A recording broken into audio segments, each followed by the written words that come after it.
I'm live.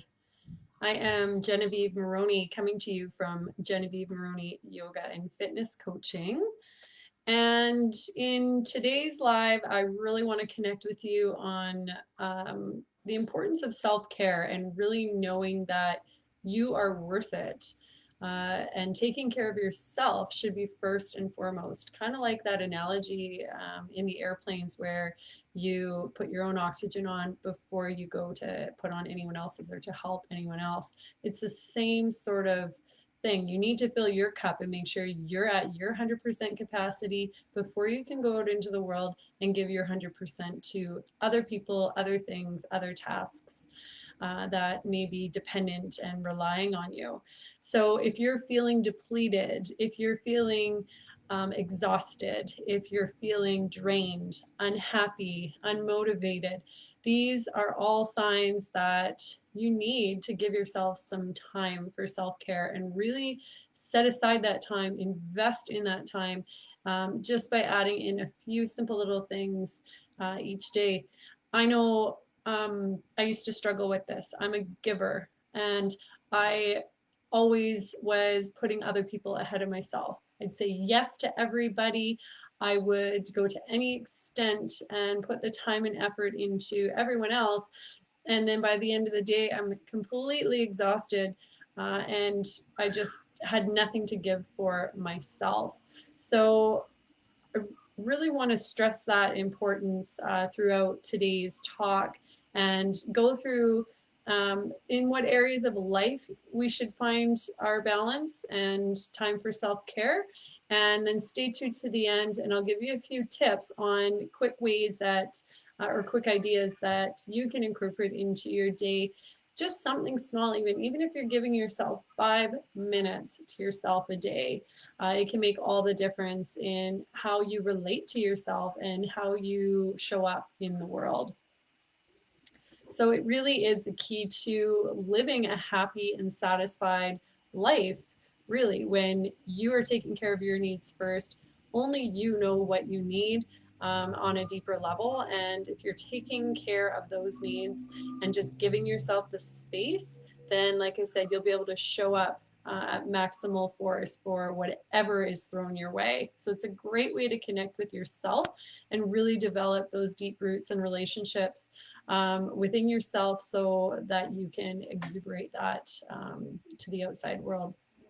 So if you're too busy to take care of yourself, I'm going to call you out right there because you're not. Everybody has a few moments and there's lots of creative ways that you can get in your self-care each day. So don't ever tell yourself I'm too busy to take care of myself.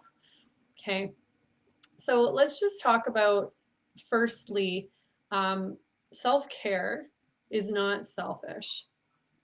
Okay, I want you to remember that. Self-care is not selfish. It's actually a necessity. And it's important for us to remind yourself and others that your needs are important too, right? Because no one's going to come up to you and tap you on the shoulder and say, hey, did you get in your self-care today? Did you take care of yourself today?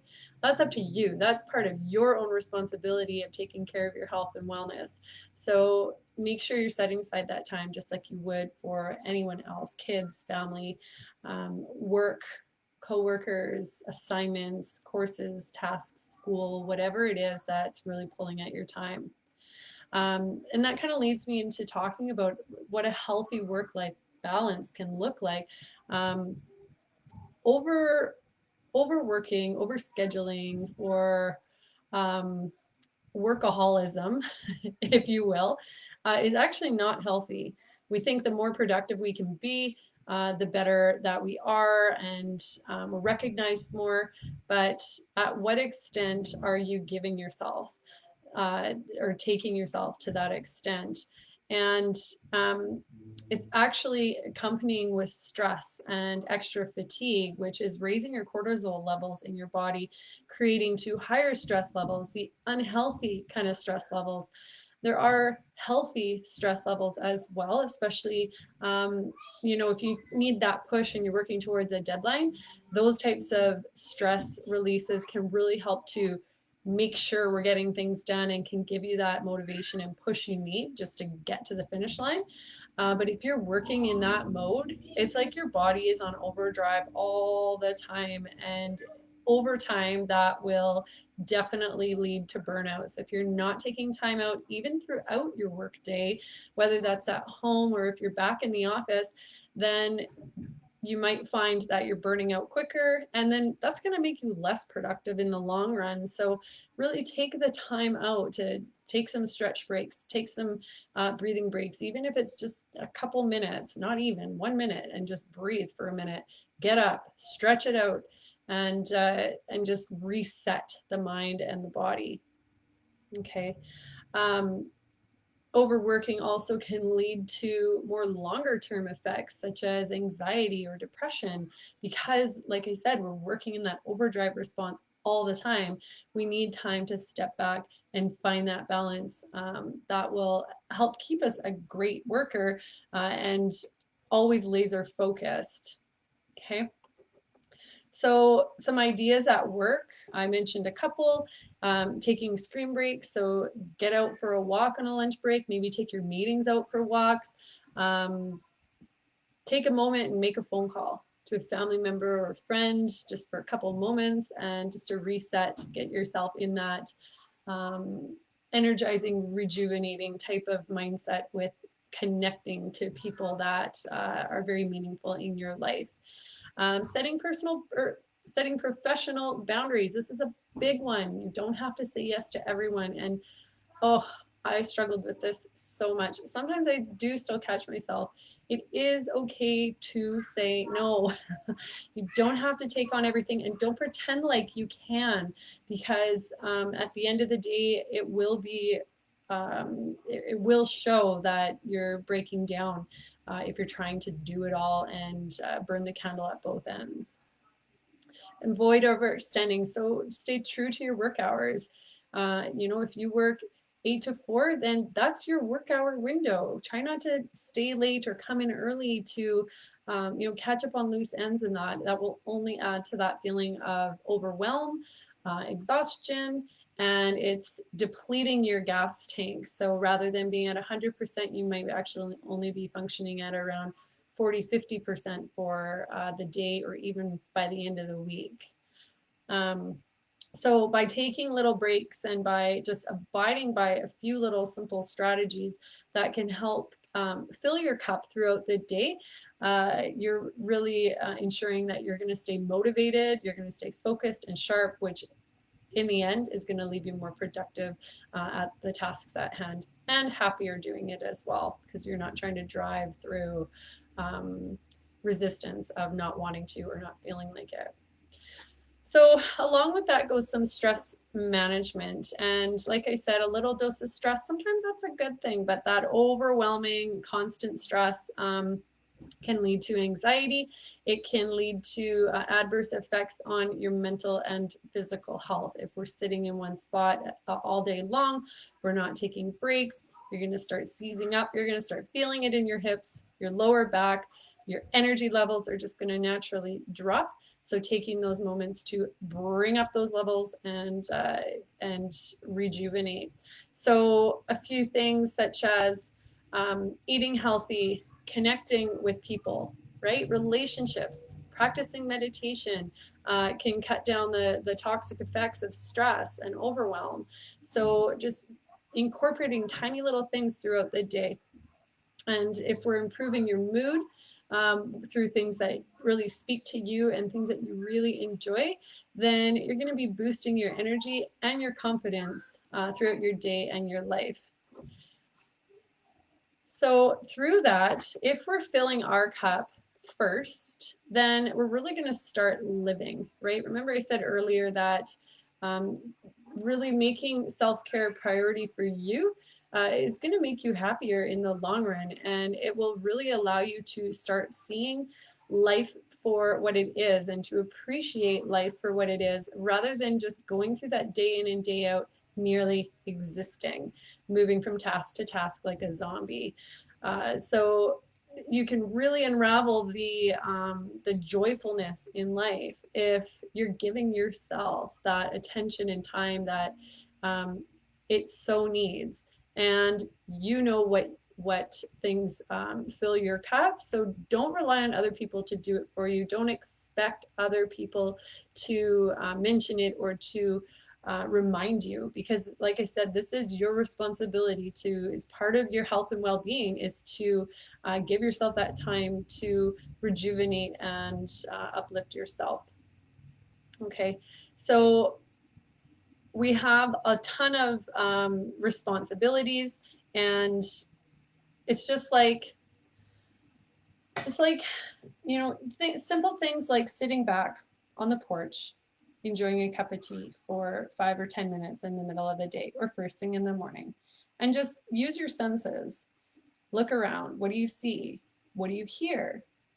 What do you smell? What do you taste? Okay, these are all ways that we can just take a moment for gratitude, as well as tune into ourselves and just clear out the clutter of the mind. Okay, so this is really essential. Physical health, of course. I love talking about physical health. So self-care isn't just about mental health, it's also about physical health. So what are we doing for our bodies? What are we doing to move our bodies? What are we doing to nourish our bodies? What kind of hygiene practices are we doing? And are we doing those on a regular basis? Because ideally, we need to be consistent with these practices in order for them to have that sustained long-term effect of allowing us to feel 100% in our life, so that we can show up 100% in our life, and that'll lead to living your best self. So quick little recap here. So if we really know what we're worth in terms of self-care, and that the time that we have, or time that we want to dedicate to self-care, then we can actually make our lives happier and show up in our lives even more efficiently than maybe you think you are now. So by finding a healthy work-life balance, by reducing stress, and by finding our physical health as well as our mental health. These are all little components that can help us serve and nourish our own body on a whole. So a few things that you can do. I'm just going to rattle off a few simple things. I've already said quite a few throughout the broadcast today, but move your body. Go for a light walk or a jog. Have you ever been stressed out and you just need to get outside and just connect with nature? Just get out there. It's aligning yourself, realigning yourself back into nature, back into the roots of where our souls live. So getting out there and moving, get those endorphins running, burn off some of that cortisol, to leave room for more of those happy dopamine releasing hormones that come into play. Meditate or deep breathe. Those are also very great mindfulness techniques that you can incorporate, even if it's just for 1, 2, 3, maybe 5 minutes if you have it. Everyone has 5 minutes in their day. If they don't, then I would suggest just reevaluating what your day is and what your priorities are, because 5 minutes is not difficult to find. But start with 1 minute if it's new to you. Just sit down and breathe for 1 minute and just notice the difference. Take a break when you need it. Sounds simple, doesn't it? But how many of us just keep pushing through? Oh no, I'm not going to take my break. I'm guilty of this all the time. I don't always take my breaks at work, and I can really notice the difference as the day goes on, especially midday. If I haven't taken my proper breaks, then I'm starting to feel a little bit sluggish and unmotivated, less productive, that sort of thing. So take your breaks. Really, really important. Choose who you spend time with. So this is really important too. I put a post this week on Instagram about, you can influence the energy of the room, but you don't have to abide by the energy of the room. So the people you're spending time with, if they're sucking you dry because of drama and negative energies, well, you decide. You don't have to take part in that. And if you decide to be part of that, just know that it's not serving you to any respect. So if you're watching your gas gauge go down on your own cup, just know it's going to drain a little bit faster if you're getting sucked into chaos and drama and negative talk and energy. So you can make that change. You can be the one bringing that positive vibe into the room. And I guarantee you, because I've been part of it and I've seen this happen over and over again, you can really change the way a room feels based off of how you are presenting yourself or the energy you're exuding. So heavy energy can then go to light energy from a more positive outlook. So it takes some practice, but it's definitely definitely doable. Laugh heartedly at least once a day. So really connecting to true happiness and joy will help to sustain that genuine feeling of gratitude and self-worth. So whether you're laughing with kids, whether you're laughing with a partner, with family, with a stranger in the store, maybe someone cracked a joke, just make sure you're laughing. And if all else fails, if you're by yourself even, just make yourself start laughing. Just put a hand on your heart, a hand on your belly, and just start belting it out. I know it sounds silly, and it takes a little bit of practice to kind of get over yourself as you're doing it, but I guarantee you, you do it for 1 minute and you will feel more lighthearted and fun living, less serious. So it's a good self-care tactic. Eat green daily. So what we're nourishing our bodies with is going to show how we feel internally, and how we feel internally is how we're going to express ourselves externally. So if you're nourishing yourself with processed crap, edible food, but not nutritious or nutrient based, you may notice a difference in how your body feels, how your energies feel. But if you're nourishing yourself with foods that agree with you, and there's a whole process to this through elimination diet, then you can make sure you are functioning at like high caliber every day, because you're fueling your body, you're ramping up your metabolism, and your blood sugars are staying stabilized throughout the day. Avoid emotional eating. So take into account when you go to grab for a snack out of the fridge, or when you sit down to a meal, are you really hungry? So don't grab for food if you're not really hungry. And if you're doing it out of a stress response or an emotional response or a way you're feeling to kind of fill that void and get that initial dopamine hit, because that's what emotional eating does, is it provides us with this sense of instant gratification, so to speak. So if you're emotionally eating, then find ways to find other tactics that you can fill instead of with food when those triggers arise for you. Start a journal. So start journaling down your thoughts, your feelings in the moment when you're struggling, when you're stressed. Make it a daily habit even. My journaling looks very different than what I thought journaling had to look like. It can be a lot of different things. So find a way that you can outwardly express your internal thoughts and feelings. Find some questions to ponder over and just sit and think. Just be in thought for a moment each day and jot it down. Learn to say no. I've already chatted about that a little bit. You don't have to be the superhero and saying yes to everybody and everything. And nobody expects you to either. And that was a big learning lesson for me. Nobody expects me to do it all. And if I say no, it's okay. It's okay. It's not the end of the world. The person who's asking you isn't going to be offended. You know, and if they are, they'll get over it. And if they don't, well, then you don't really need them anyway. Okay. Stop overthinking things. So take things, don't always, how do I explain this? Don't always take things so personally if you tend to. And I'm saying that because I take things very personally, but it sucks up a lot of energy that doesn't serve me. So by stopping taking things so personally and thinking I know what other people are thinking, then I'm saving myself that energy and that negative self-sabotaging thought and story, because that's all it is a story that's being created. So get out of your own way. Don't worry about what other people are thinking. Don't overthink things, because it's just going to drive up that stress response even higher. And it's going to require a lot more self-care than to bring yourself back into balance.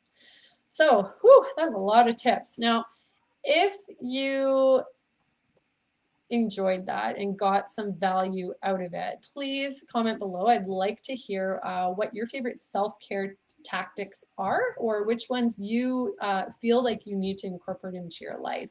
Don't put this off all week and wait till the weekend. Do it today. Do something today for you, and then make that a habit. Start developing that habit, working that muscle to make sure you're giving yourself some time each and every day. And if you don't know where to start with this, and you're really unfamiliar with how to take care of yourself and how to put yourself first, this is something we work on in my coaching, and I'm actually launching a membership very soon, and it will walk you step by step to help develop that muscle, that habit of giving to yourself each and every day. So if you want to know more information, just drop me a line, and I would love to hear from you. Also, I have a tip sheet for you. I will link it in the description below. And it is how to take care of your whole self. So self-care habits for your whole self. And there's 7 different ways that you can incorporate self-care into all domains of your life. So through physical, through spiritual, through intellectual self-care, through there's a few other ones out there anyway. It goes through each section and gives you some ideas and strategies for how to get started. So I encourage you to click the link in the description, and you can go ahead and grab that and start taking care of yourself. And it's great. Just giving yourself some time each day makes you feel like, for me, it makes me feel like royalty. Like I'm just taking this time for me to fill up my cup, so that when I walk out of this room, I'm fully on in. I'm a much happier mother, a happier parent, a happier worker, and I just can show up on a much higher level, and I'm just more of a joy to be around. So thanks for tuning in today. If you have questions at all, please drop them below or send me a private message if you'd like. Also, if you're not part of the Genevieve at Home Facebook group, it's a free community where we provide support, encouragement, inspiration. I put all the new video releases that are uploaded to YouTube each week for workouts, yoga, and coffee talk chats like this. And if you're not part of the group, then make sure you click the link in the description and you can join right away. We would love to have you. All right, guys, happy Monday. Go out, get it, tackle the day, and have a great week. I'll see you next week. Bye.